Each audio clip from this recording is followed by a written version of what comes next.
Amém. Pode se assentar, meu irmão, minha irmã. Glória a Deus. Deus é bom e a sua misericórdia dura para sempre. Amém, irmãos? Amém. Tem alguém aí?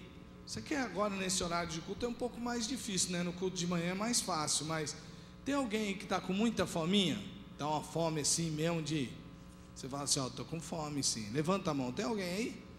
Tem alguém aí com fominha? Você está ali... Você levantou a mão, você está com fome? Beleza, então tá. É o seguinte, eu tenho aqui no meu bolso alguma coisa que pode resolver a fome dele. Nós temos necessidades básicas, né, irmãos? Como por exemplo, comer. A gente precisa de alimento, nós precisamos de água, nós precisamos de respiração, de ar para respirar, não é? Sem isso, basicamente, não dá para ninguém viver. Mas também há coisas na sua vida e na minha vida que fazem parte do nosso dia a dia, que tem a ver com o jeito como a gente está vivendo a vida. Como, por exemplo, quem é que está no comando daquilo, que diretrizes eu estou tomando, baseado no que eu estou tomando decisões, e aí isso determina se você tem ou não tem sucesso, se você tem as suas necessidades básicas providas ou não. Então, quer ver? Quem quer ganhar R$5 para levar essa barra de chocolate lá para o meu irmão que está com fome? Quem quer ganhar R$5? Agora. Está aqui os R$5.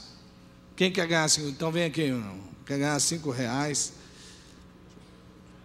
Pode ficar tranquilo aqui que não é tudo por dinheiro não, viu? Você... quer ganhar R$5? Levanta lá, onde o irmão está, olha lá.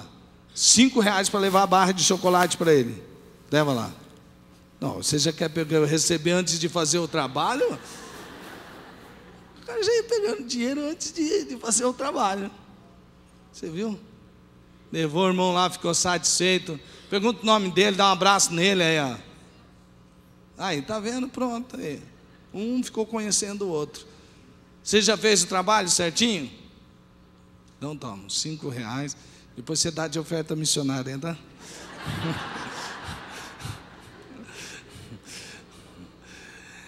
Você viu? Gente, eu vi uma pessoa fazendo essa experiência, eu já fiz 3 vezes.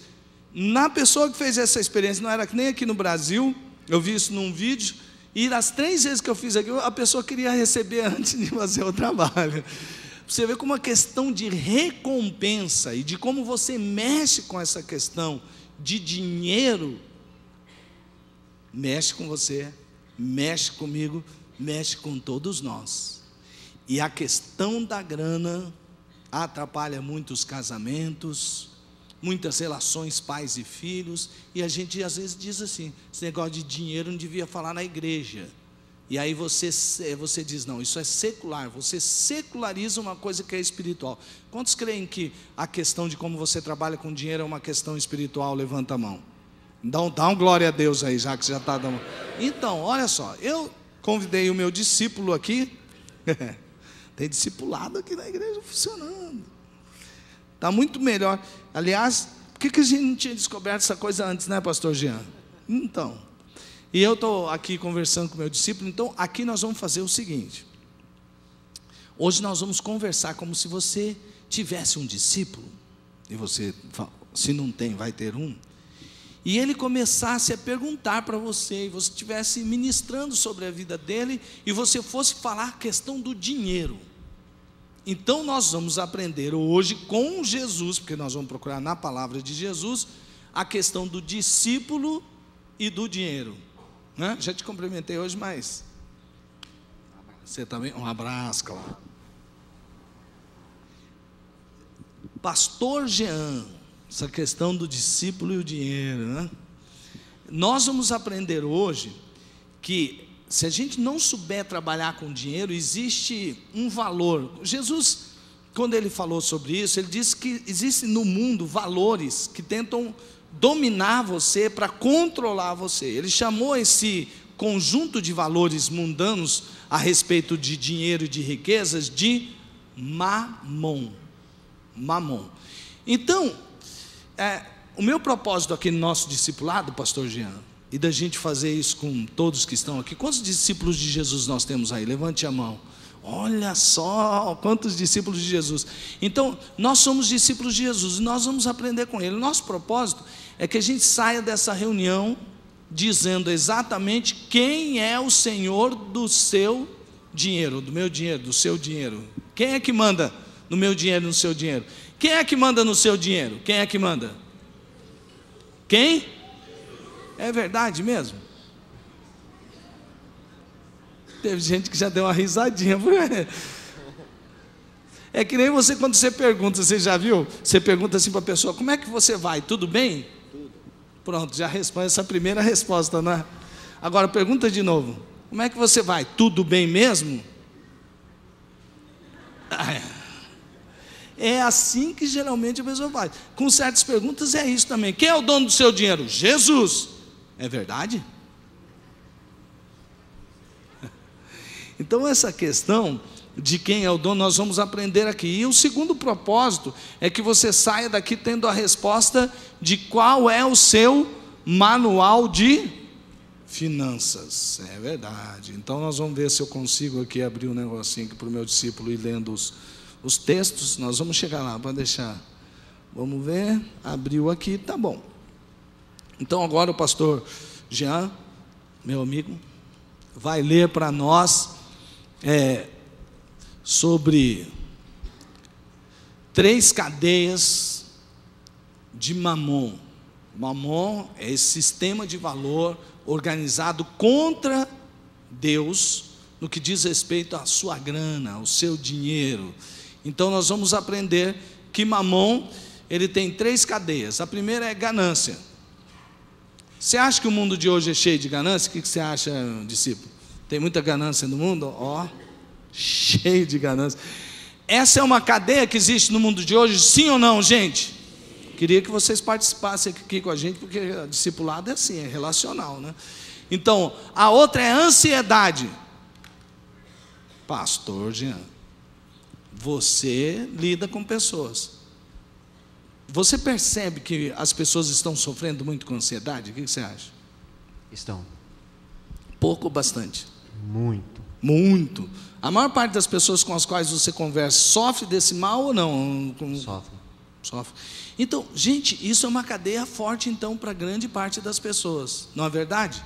Então, a ganância, a ansiedade e o medo. Tem muita gente que está vivendo sobre um medo danado dessas questões que envolvem finanças. Como é que vai ser amanhã? Será que eu vou conseguir? Meu Deus do céu, fiquei desempregado. E bate um medo, e bate um negócio. Vou ter dinheiro amanhã. Cara, medo, medo, medo, medo.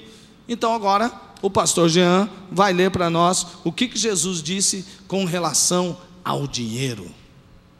Porque onde estiver o vosso tesouro, ali estará também o vosso coração. Percebe então, irmãos? Aonde está o seu tesouro? Onde está o seu tesouro? Porque você disse que Jesus é o Senhor do seu dinheiro. Continua firme aí na afirmativa. Você diz que Jesus é o Senhor do seu dinheiro. Mas onde está o seu tesouro? Pelo que você é apaixonado? Os seus maiores investimentos são feitos aonde? Em quem? Quem é o Senhor do seu dinheiro?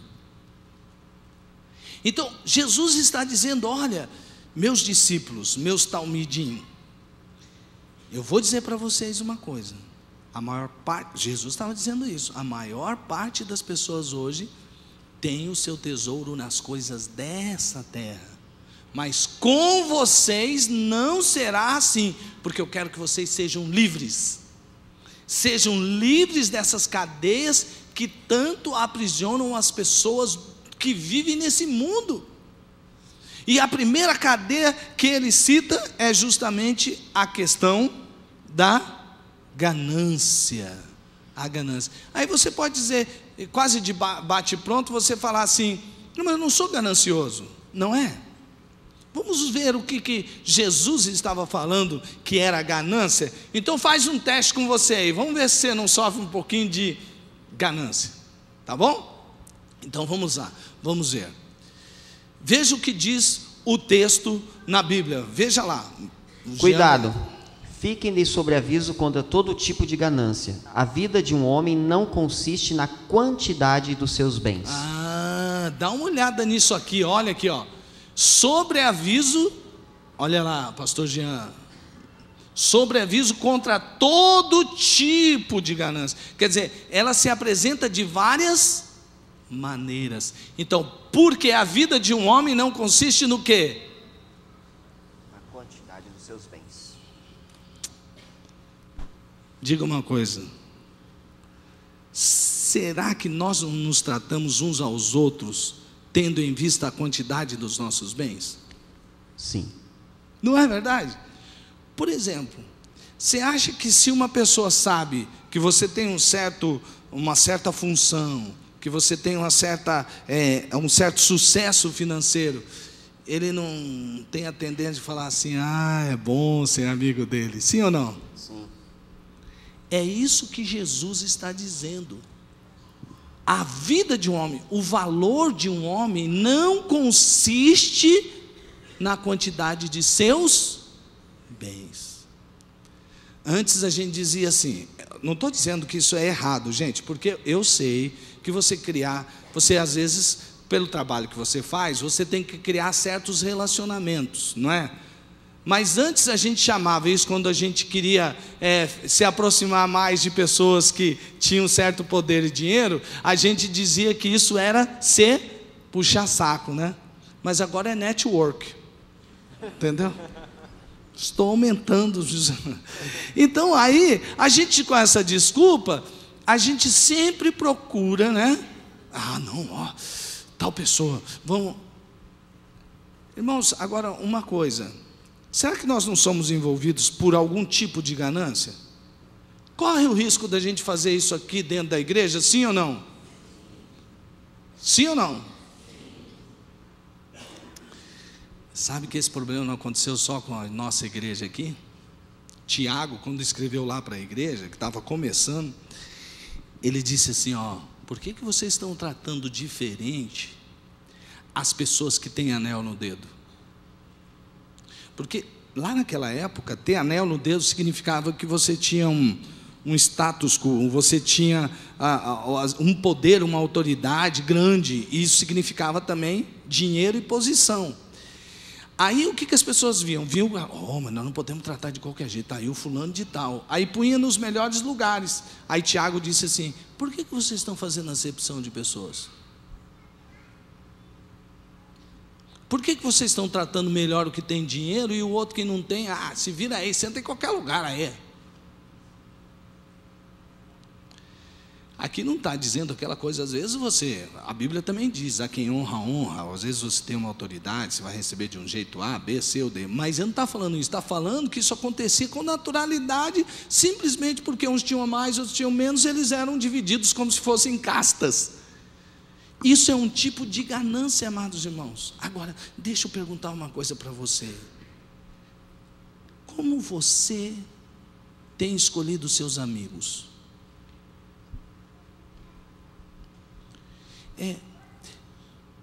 De alguma maneira você não está envolvido nesse sistema de mamon?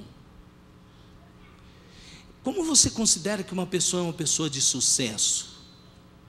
Se ela conseguiu comprar o carro que você está querendo comprar? Se ela está morando na casa que você ainda quer morar? No bairro onde você almeja chegar? Como é que você trata essa questão da grana? Então fique esperto, sabe por quê? É isso que Jesus está falando para os seus discípulos. Discípulos, no mundo aqui, as pessoas se tratam pelo valor que o homem tem medido de dinheiro. E aí ele está falando o quê? Olha lá, olhando o cara lá, ixi, cuidado, não entre. É isso que Jesus está dizendo, olha, fique atento com a ganância. Ela quer pegar você. E isso é uma cadeia de mamon. Mas, gente, olha o que Jesus diz lá em Lucas 12, 20 e 21. Contudo, Deus lhe disse: insensato, esta noite a sua vida lhe será exigida. Então quem ficará com o que você preparou? Assim acontece com quem guarda para si riquezas, mas não é rico para com Deus. É isso, Jesus está falando isso para um sujeito que ganhou bastante, ganhou tanto dinheiro, ele juntou tanta coisa que falou: agora eu já tenho o suficiente, vou juntar em celeiro, vou comer, beber e festejar, entendeu? Dane-se os outros, vou ficar aqui. Aí Jesus disse: louco, se amanhã pedirem a tua alma, com quem ela fica? E o que você deixar aqui, quem que vai ficar com o que você deixou? De que adiantou você pensar isso que você está pensando? Colocar suas confianças na riqueza, de repente você morre, o que você tanto construiu fica para quem? Você às vezes nem vai usufruir. Jesus está ensinando, contando essa história, que os seus discípulos não devem viver calcados na confiança de que as riquezas garantem tudo, porque isso nos faz ficar gananciosos. Agora, dá uma olhadinha nessa parte no texto e veja o que ele diz, assim acontece com quem guarda para si riquezas, mas não é rico para com Deus. Então, gente, qual seria, se uma cadeia de Mamon é a ganância, qual seria o livramento de Deus para a ganância? Para cada veneno tem um antídoto, não é verdade, meu amigo? É. Qual é o remédio de Deus contra a ganância? O remédio de Deus contra a ganância, sabe o que é? Generosidade. Generosidade. Porque o ganancioso, o que ele faz? Ele guarda para si, ele guarda para si, ele guarda para si, e ele está naquele negócio: porque eu tenho que ter mais, quanto mais dinheiro tenho, mais segurança eu vou ter na vida, mais eu vou poder na vida, mais as pessoas vão me respeitar, mais eu vou poder ajudar quem eu quero ajudar, da minha família, mais eu tenho para mim. Tudo eu estou no centro. O que Jesus está ensinando? Não sejam assim, porque isso é uma prisão para você. Abra mão do que você tem, seja generoso, e aí você vai ver o quanto abençoado você vai ser. Gente, não é verdade que às vezes a pessoa fala assim: não, mas eu não tenho nada para dar mesmo? Isso também é um tipo de ganância. Ou no mínimo de pobreza de espírito, no sentido de que, como você pode dizer eu não tenho nada para dar? Você sempre tem algo para dar, não só na questão do dinheiro, mas você pode fazer algo por alguém que vai ajudá-lo na sua vida financeira. Mas mesmo em questão de dinheiro, quem sempre diz que não pode dar mesmo. E quanto mais ele diz que não pode dar, menos ele dá, e mais vira esse processo. Ele só quer receber, ele se coloca numa posição de mendigo. Quantos filhos do rei nós temos aqui? Quantos filhos do rei nós temos aqui? Glória a Deus! Quantos príncipes nós temos aqui? Quantas princesas? Então diga assim comigo: eu não sou um mendigo, um pedinte, eu sou um príncipe, eu sou uma princesa, né? Se você for uma princesa, é isso. E você tem que ser generoso, porque o seu Pai Celestial é generoso. Deus não é generoso com todos, amados irmãos? Assim devemos ser nós. Agora, enquanto você estiver nessa cadeia de mamão, eu não posso, eu ganho pouco, como eu gostaria de ajudar mais em missões, eu vejo aqueles projetos missionários, mas eu não tenho. Gente, uma pessoa desse jeito, tem um cunhado que brinca: faz um cheque, assina um cheque, né? Vamos fazer um cheque, porque dá vontade de chorar junto, tadinho, pegar. Gente, que isso? Seja generoso. Você vai aprender que a generosidade é uma semeadura para a sua própria prosperidade. Eu não estou falando de fazer barganhas com Deus, eu estou dizendo que quando você experimenta ser generoso como Deus é, tudo que Deus tem é para você também, você pode usufruir para a glória de Deus. Amém, irmãos? Amém? Diga assim: eu em Cristo estou livre da cadeia de mamon, da cadeia da ganância.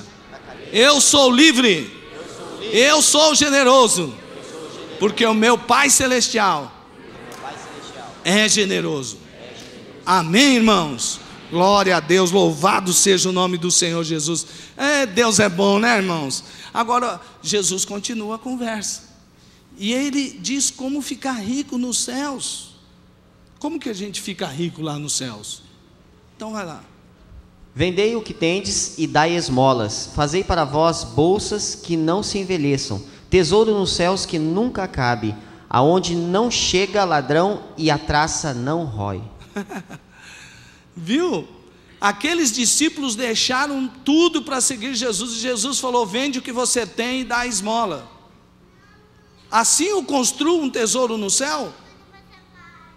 Então, como que eu sou rico para com Deus? Eu sou rico para com Deus quando eu sigo o exemplo do meu Pai. Ao invés de reter, eu dou. Eu já ouvi cada história maluca sobre isso. Esses dias eu vi um pastor contando, a gente estava numa reunião de pastores na Aliança Evangélica. Ele disse assim: rapaz, teve uma vez que eu não tinha mais dinheiro para o que comer no outro dia.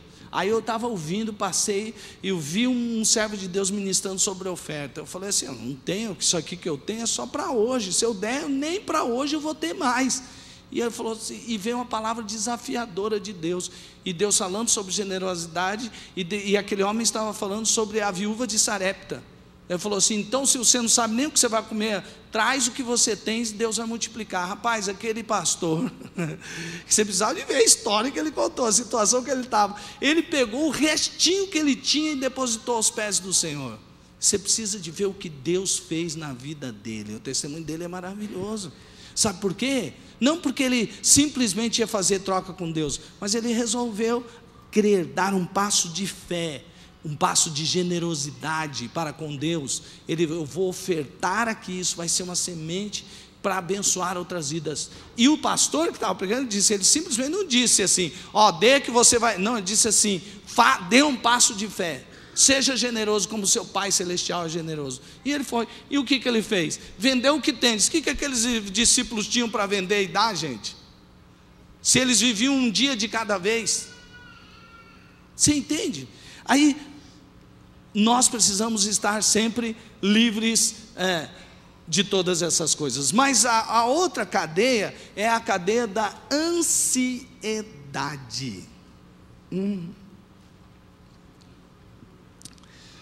Pastor Jean, muitas pessoas vêm conversar com a gente, até por questão de ser pastor, a pessoa crê ali, nós temos a palavra, sempre estamos prontos para servir, nós queremos servir as pessoas com uma palavra de Deus.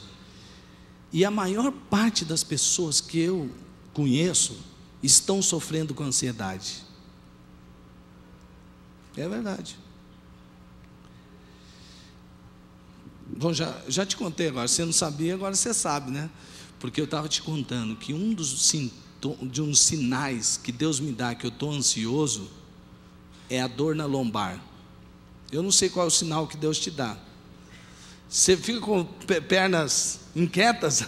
Quando você está com pernas inquietas, você percebe que você está ansioso. Aí isso é um sinal de alerta. Gente, eu não sei quanto a você, qual é o sinal que Deus dá para você, né? Mas eu fico assim com uma dor na lombar, rapaz. Aí eu falo assim, estou tenso, né? Estou precisando ir no fisioterapeuta, no quiropraxista, para colocar as coisas aqui no lugar. Eu não sei onde Deus te avisa, o problema está sério aí, cuida disso aí. Eu não sei, mas eu fico assim, ansiedade. E a maior pessoas com as quais eu converso ficam orando. Ô pastor, ora por mim, eu tenho andado ansioso. Eu não quero ser ansioso. Mesmo porque, esses dias nós ouvimos o testemunho do pastor Willi, que está sentadinho ali, discípulo de Jesus também, ele contando para nós, quando ele passou por um processo de profunda depressão, né? E que veio justamente desse fato de ansiedade, e Deus trabalhou no coração dele. O pastor Dinho tem um testemunho muito lindo, quando Deus ministrou no coração dele, sobre pregação. Ele falou que ele ficava muito ansioso cada vez que ele ia pregar, até certo ponto normal, né? Ele ia falar, ia expor a palavra de Deus, e ele ficava ansioso. E um dia Deus ministrou no coração dele: por que você está ansioso? De quem é a palavra? De quem é a igreja? E aí ele ficou assim e falou assim: olha, Deus, e ele disse com todas as letras, Deus estava falando comigo que a minha ansiedade era sinal da minha incredulidade. No mesma coisa que você falou no seu testemunho, você lembra? Gente, já pensou um pai bom desse que nós temos, que deu o seu próprio filho, e a gente não confia nele? Eu acho que ele fica triste com a gente. Ele dizer: puxa, mas por que ele está ansioso? Ele não confia em mim? Ansiedade é um problema muito sério, mas vamos ler os versículos aí, vamos ver o que Jesus está ensinando para nós. Preste atenção nisso, porque depois nós vamos orar por você, meu irmão e minha irmã. Você não vai sair daqui esta noite sem receber uma oração em nome de Jesus, para quebrar todas as cadeias de mamão que hajam na sua vida, para você ter uma nova cosmovisão de dinheiro, em nome de Jesus. Vamos lá. Quem de vocês, por mais que se preocupe, pode acrescentar 1 hora que seja sua vida? Visto que vocês não podem sequer fazer uma coisa tão pequena, por que se preocupar com a restante? Se você ficar bem ansioso com relação à sua saúde, ficar bem preocupado, você acrescenta 1 hora na sua vida? Não é nada, você perde muitas horas da sua vida, porque a ansiedade não vai te dar horas na vida, ela vai tirar horas da sua vida. É isso que Jesus está dizendo, e ele está falando com os discípulos dentro do contexto de dinheiro, porque a questão deles era: Jesus, nós deixamos as coisas, estamos te seguindo, às vezes entra oferta, às vezes não entra oferta, e o tesoureiro que cuida da bolsa de oferta é um ladrão,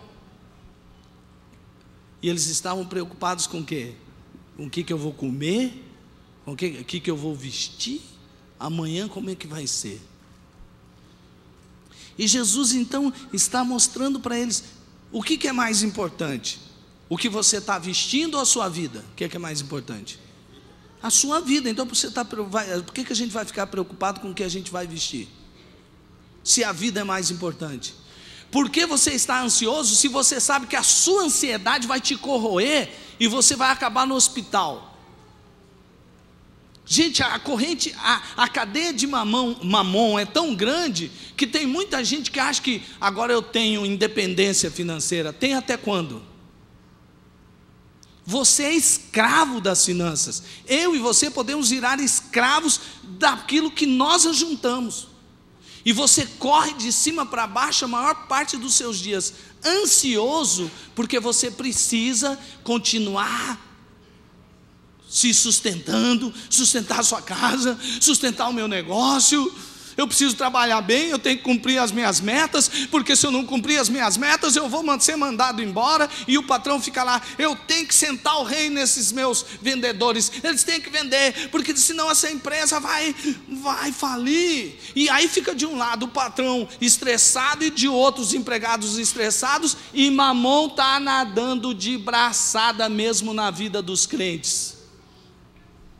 Porque até os patrões crentes estão dominados por quem? Por mamon, porque ele está preocupado com como vai ser amanhã demasiadamente, e ele não entrega o seu negócio para Deus. E por que o empregado está tão preocupado assim? Nós vivemos, por quê? Será que a gente está entregando na mão de Deus? É essa questão que Jesus está falando de ansiedade, entendeu? Nós estamos vivendo num mundo cheio de metas, cheio de preocupações, bem pior, eu acho, do que aquele momento em que as pessoas viviam quando Jesus estava falando, se bem que o contexto era outro, e eles tinham que viver aquele contexto ali de ter pouco e viver com pouco. Mas qual seria o remédio? Qual seria o remédio para a ansiedade? Nós vimos aqui que a ansiedade é o quê? O que é? Incredulidade. E o que é o avesso da incredulidade? Fé, claro. O livramento de Deus para a ansiedade é a fé no Pai. Tem alguém que tem bebezinho novo aqui? Quem tem bebezinho novo aqui? Ah, o papai, vem cá, o papai Brunão, vem cá, chega aí. Olha o papai Brunão ali. Vamos aplaudir, que ele é muito fofinho, né, gente? Espera aí. Ele é lindão, meu amigo de faz tempo. Quem mandou você me apresentar ele assim, Vives? Ele veio assim, estava lá na outra igreja, agora ele veio, agora ele ficou meu amigão. Você não fica com ciúme não, né? Que a relação de vocês é só de vocês, não tem jeito.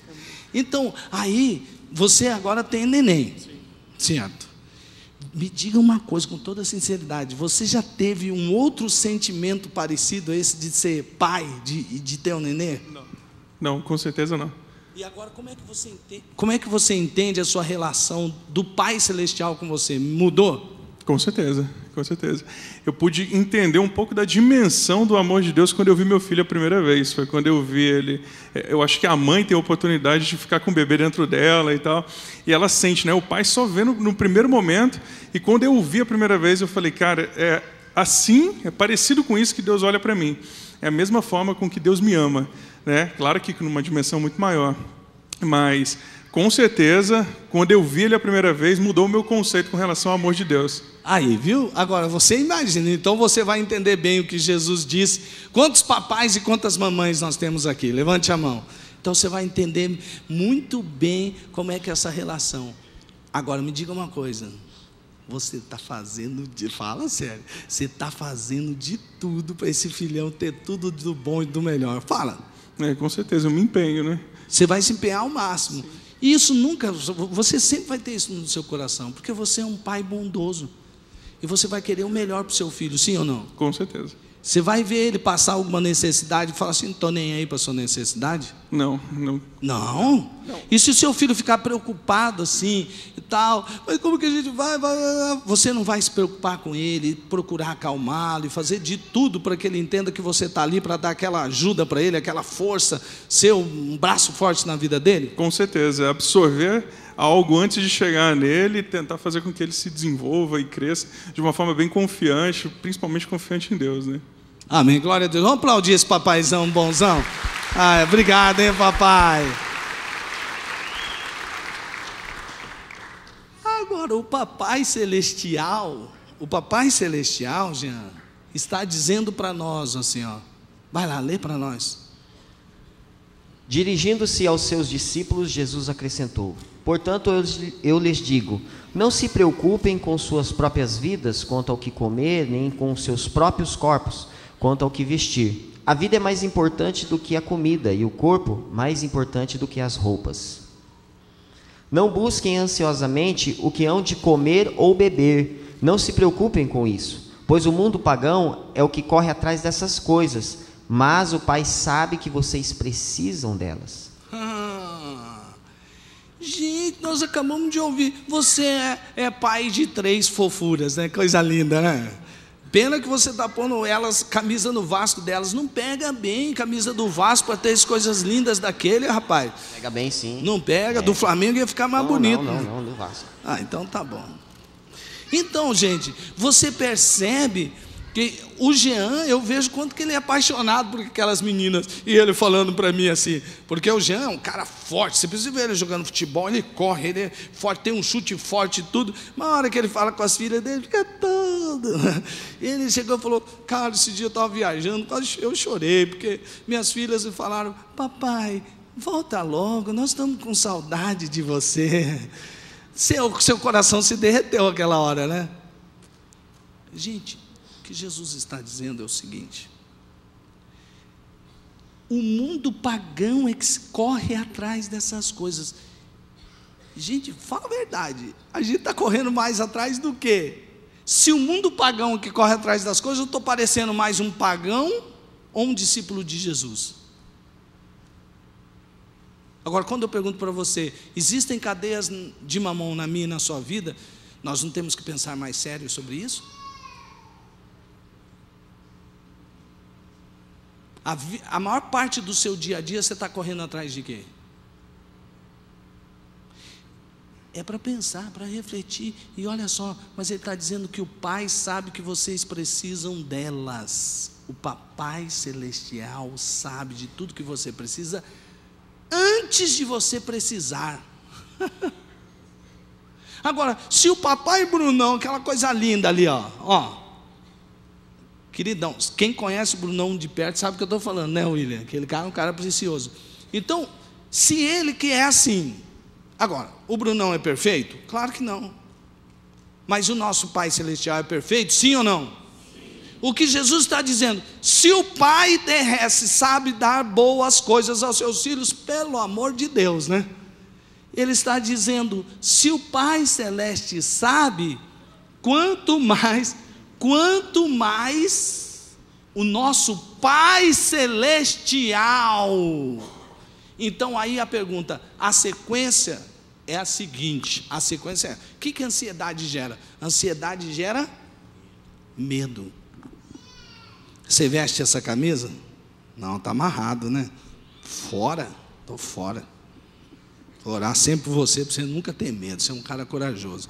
Então, aí, olha só, nós não podemos vestir essa camisa, a camisa do medo. Mas Jesus disse, ansiedade demais com as coisas desse mundo, a cadeia de mamão vai te envolvendo. Você fica ansioso, da ansiedade gera medo. De medo você fica acuado no canto. É o fim das cadeias de mamão na sua vida. Por que você está tão preocupado? A pergunta de Deus para nós, não é só para vocês, é para mim também, entendeu? Eu estou pregando, Deus está falando aqui. É o seguinte, por que você está tão ansioso com isso, se você tem o pai que tem?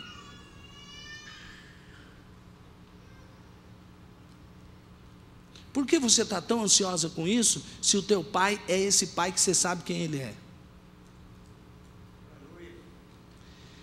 Gente, nós precisamos quebrar essas cadeias de mamão na nossa vida, em nome de Jesus. Vamos parar com isso. Nós somos convocados para viver numa outra dimensão. A igreja é a igreja do sobrenatural. A igreja é aquela que alguém chega, deixa tudo aí, Deus mandou você parar com tudo que você está fazendo, pega suas malas, sua família e vai para a terra que eu te mostrarei. Estou indo. Sabe por quê? Porque quem tem essa dimensão de fé, ele não fica preso aqui. Se Deus te chamar agora, volta para o Nepal, você tem que voltar para o Nepal, porque lá vai ser melhor para você, né?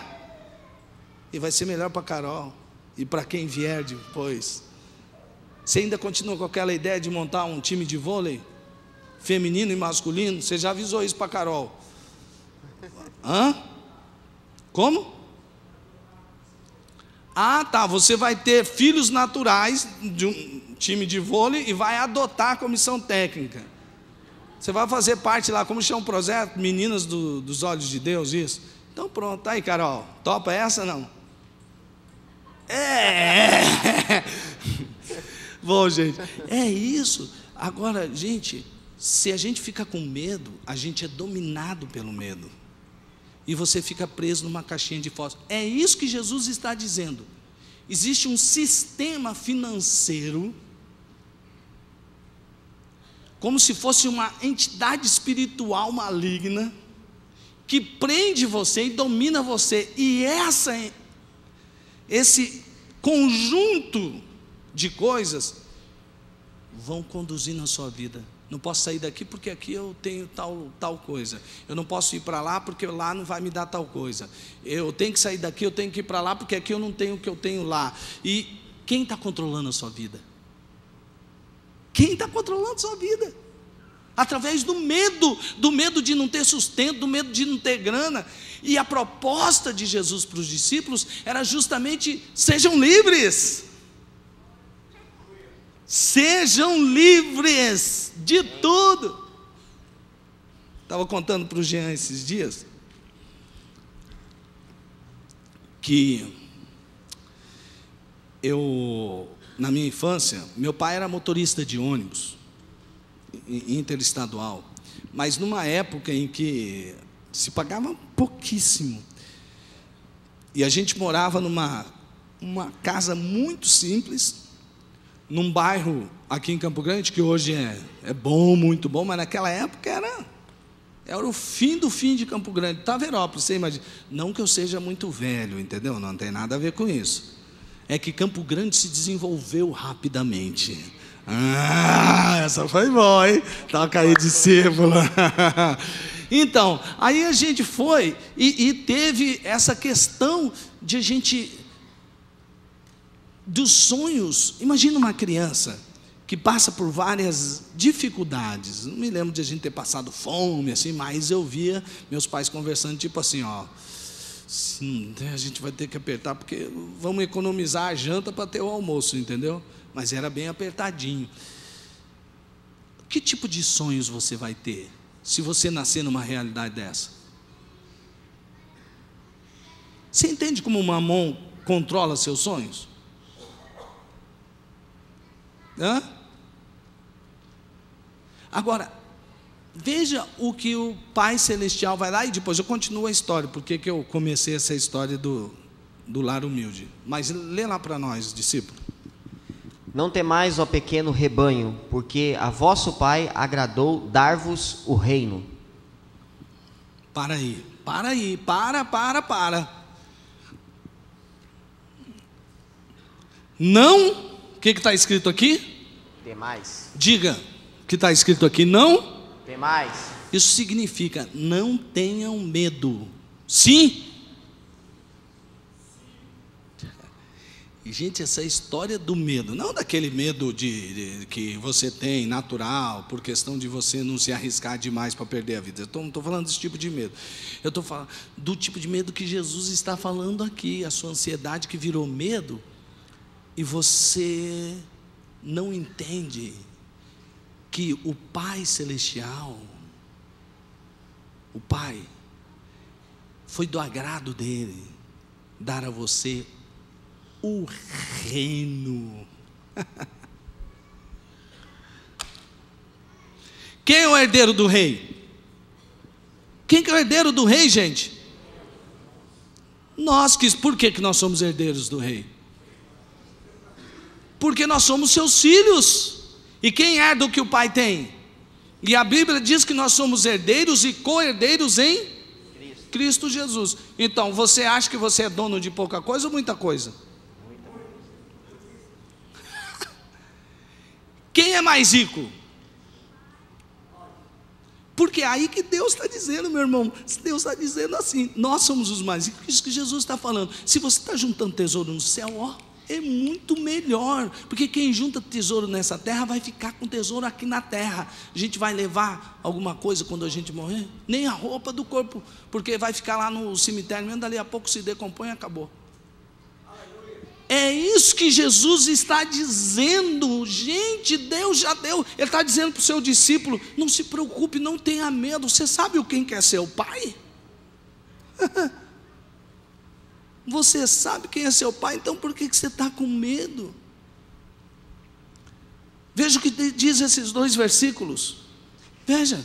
Porque Deus tanto amou o mundo que deu o seu Filho unigênito, para que todo que nele crer não pereça, mas tenha a vida eterna. Aquele que não poupou o seu próprio Filho, mas o entregou por todos nós, como não nos dará juntamente com ele e de graça todas as coisas? Bom, se alguém já entregou o seu próprio... Usar o Brunão de novo. Está disposto a entregar o seu filho por um bandido? Por um pecador? Tipo eu, assim.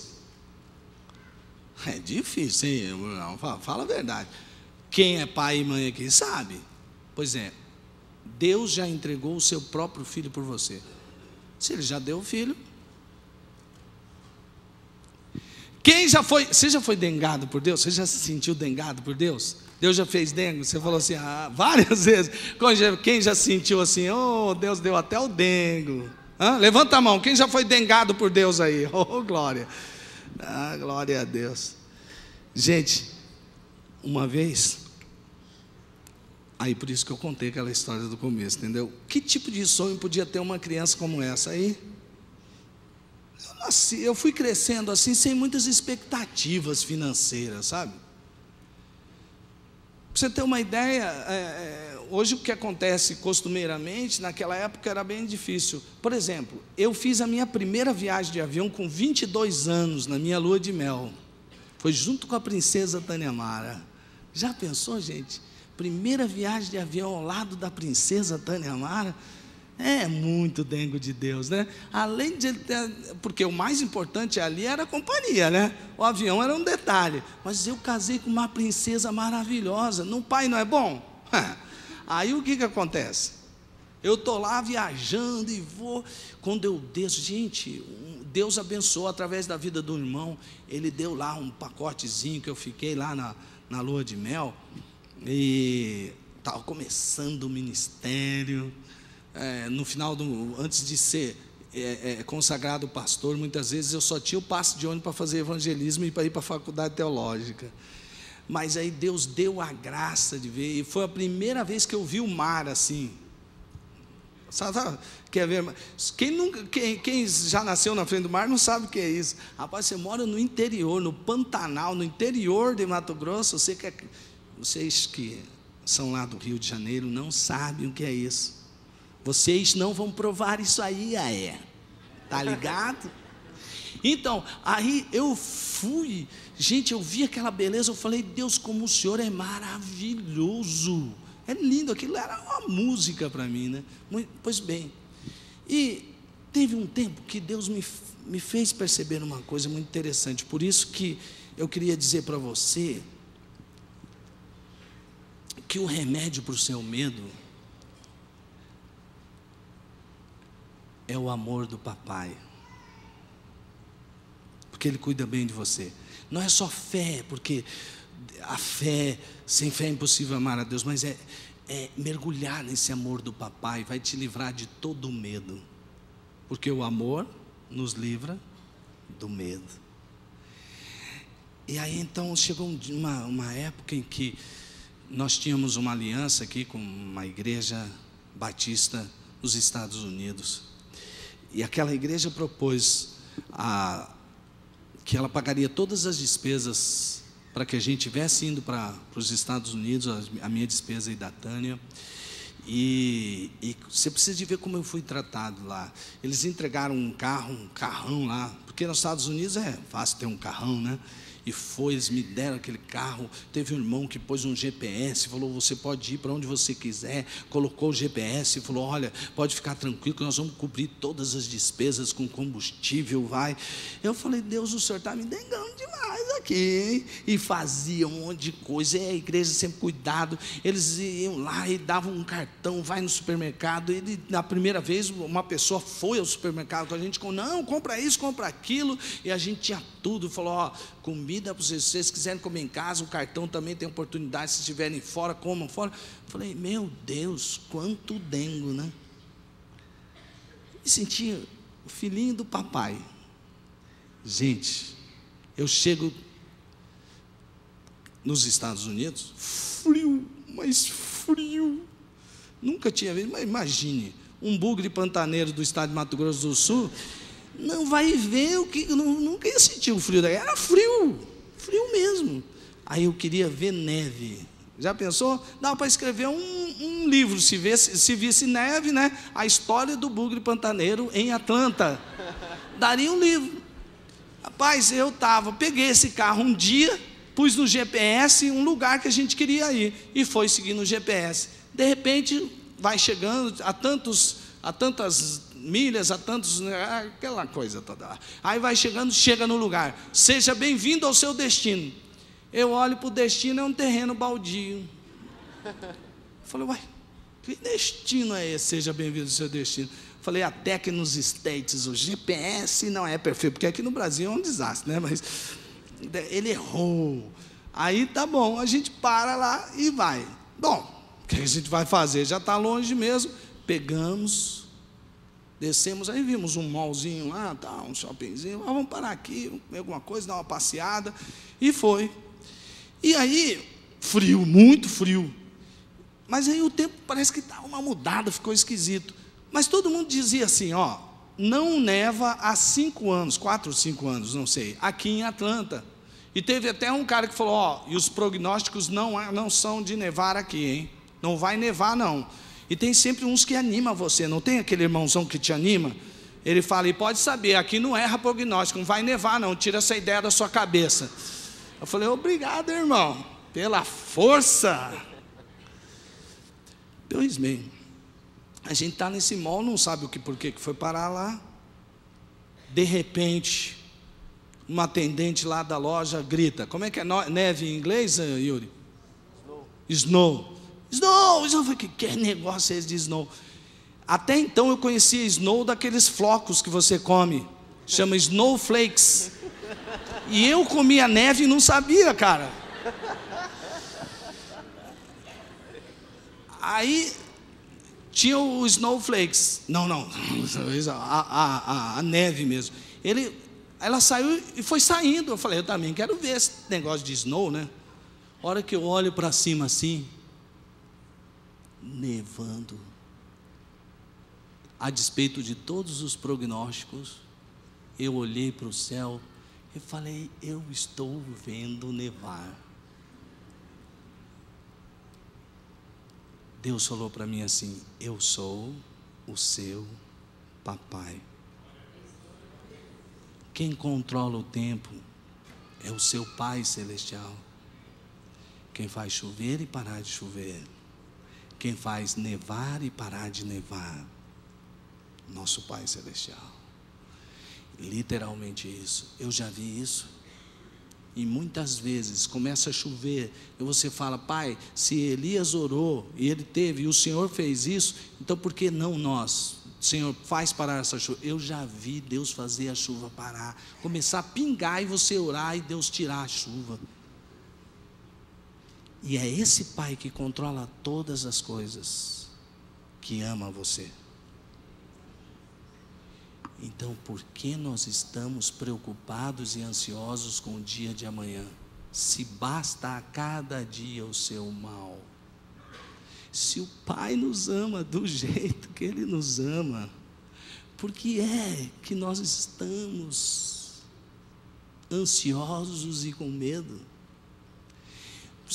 Nós temos que perceber que nós temos que nos livrar dessa cadeia de uma vez por todas. E aplicarmos a nossa vida em sermos como o nosso Pai Celestial. Se Ele é generoso, assim eu serei. Se a ansiedade é uma incredulidade, Deus me livra da incredulidade, eu quero ter fé. Se o medo é justamente uma ausência do amor de Deus, ou da percepção, da experiência mais profunda com o amor de Deus, procure a experiência de se ver mergulhado no oceano do amor de Deus. Porque Ele ama você. Amados irmãos, nós estamos aqui para cuidar uns dos outros. Eu já pedi para o pastor Jean orar para Deus tirar a ansiedade da minha vida. Ele já abriu o coração comigo, eu já abri o coração com ele. E nós estamos aqui não para... essa é a tua fraqueza. Sabia que é a fraqueza. Não, é para cuidar uns dos outros. Porque se o Pai Celestial nos deu exemplo de amor, assim eu tenho que amar o meu irmão. Porque eu tenho que amá-lo, assim como Jesus me amou. Queridos e amados irmãos, amadas irmãs, filhinhos e filhinhas do papai, nos livremos de uma vez por todas dessas cadeias que querem dizer para nós como nós devemos viver, aonde nós devemos morar, o que nós devemos ter ou não ter. Nós não somos escravos deste mundo, nós somos livres para Deus. E o nosso Deus é o dono do ouro e da prata, aquele que tem nas suas mãos todo o poder e autoridade, e é Ele quem ama você e vai cuidar de você nos mínimos detalhes. Amém, irmãos? Amém? Se você você quer saber mais sobre, tá bom, e como que eu ajo com determinadas coisas? Irmãos, hoje a gente tem a internet, põe lá na internet, será que eu devo emprestar dinheiro ou não devo emprestar dinheiro? Será que eu preciso fazer? O que eu tenho que fazer? Se você pôr na internet, hoje está livre lá. A Bíblia é o nosso manual financeiro, amém?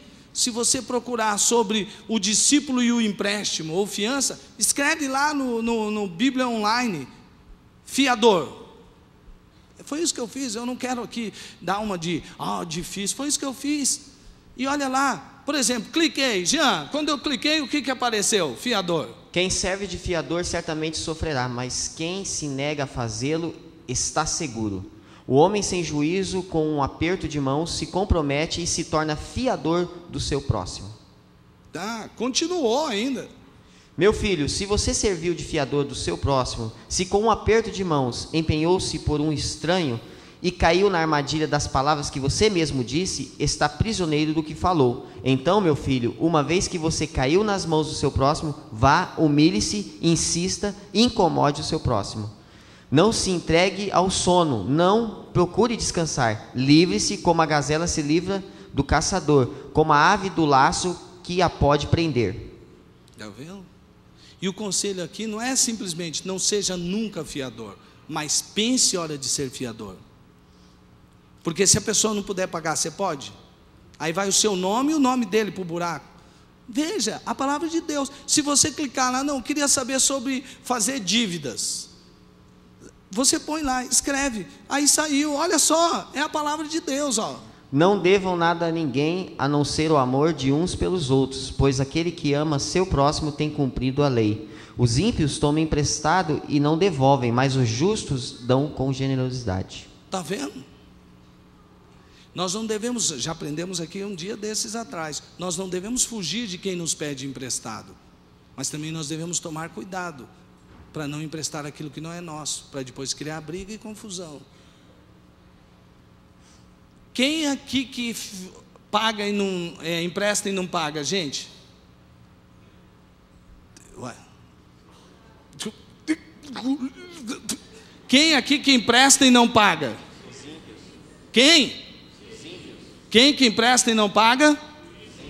E quem é que os justos como que eles agem? Então, se alguém emprestou e não pagou, glória a Deus, fica com prejuízo. Melhor o prejuízo material do que o relacional. Amém? E aí? Olha lá, vai falando, ó, pode ir lendo. O rico domina sobre o pobre, quem toma emprestado é escravo de quem empresta. Se fizer empréstimo a alguém do meu povo, algum necessitado que viva entre vocês, não cobrem juros dele, não emprestem visando lucro. Ai. Até o nosso, nessa história aí, até o nosso país está em pecado, né? Porque o que tem de juro, nós temos que pedir perdão pelo nosso país. É verdade, gente. Deus perdoa o nosso governo, porque o nosso governo age como um ímpio. Esse juro não está certo. Ele está agindo, está dominando. Gente, olha só quantas coisas preciosas. Não, esse aqui nós não vamos vamos tomar mais tempo, mas eu creio que já foi. Tá bom, pastor. Olha só, irmãos, nós vamos agora trazer nossos dízimos e nossas ofertas. Agora, em nome de Jesus. Só que hoje você vai fazer de uma maneira diferente. Você vai trazer o seu dinheiro, vai pegar esse dinheiro, olhar para ele e falar para o dinheiro assim: dinheiro, você não manda em mim. Quem manda em mim é Jesus. Dinheiro, eu não sou o seu escravo, eu já fui liberto pelo Senhor Jesus. Amém? Muitos casamentos estão sendo desfeitos por causa de quem? Dinheiro. Há muitas brigas dentro de casa por causa de dinheiro. Tem filhos matando pais por causa de... Eles estão sendo escravos de quem? De Mamon. Mas nós não. Nós não. Jesus Cristo derramou o seu sangue na cruz para que você fosse livre de todas essas coisas. Você é livre. E gente, eu fico vendo, vocês sabem que a igreja em Santarém causou um grande impacto, profundo impacto na minha vida. E sabe, os pastores lá, eles contam que quando eles começaram a entender o que Jesus tinha que mandar a todas as áreas da sua vida, eles levavam dízimo, eles levavam ovos. Às vezes o cara levava o que tinha lá, não tinha dinheiro, e muita gente não tinha nem o que pôr no pé. E eles começaram a entregar tudo, inclusive dizer: Jesus é o dono de tudo que é nosso.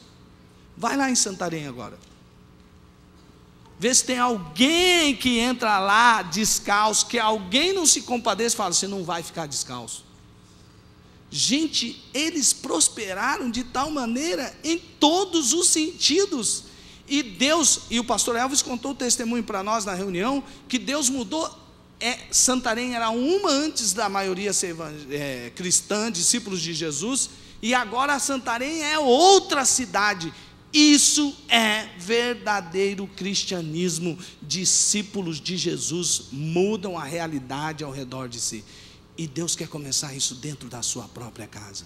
Então, enquanto nós cantamos, traga o seu dízimo, traga a sua oferta.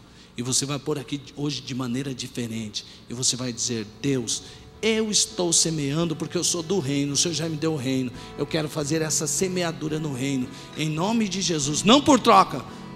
Deus ama o que dá com alegria.